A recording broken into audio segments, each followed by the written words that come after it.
Before installing any software, you should restart your computer with a minimum extension set. To do this, hold down the spacebar on your computer keyboard while you turn on your computer. Continue holding down the spacebar until you enter your Extensions Manager program. This example shows the Extensions Manager included with System 7.5. Select System 7.5 only from the pop-up menu, then click the Close box. If you're using a third-party Extensions Manager, configure it to load a minimum set of extensions. Once your computer has finished booting, insert diskette number 1 or the CD-ROM of your OMS-compatible application. Always read any README or help files included before installing any software. Double-click the installer application to install OMS and/or the OMS-compatible application.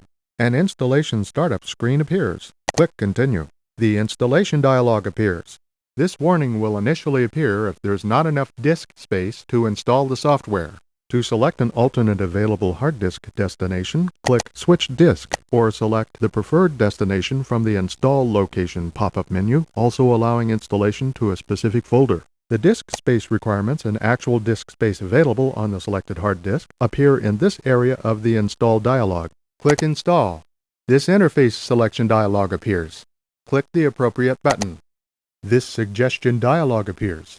Click Continue. The Installation Progress bar appears during the installation process.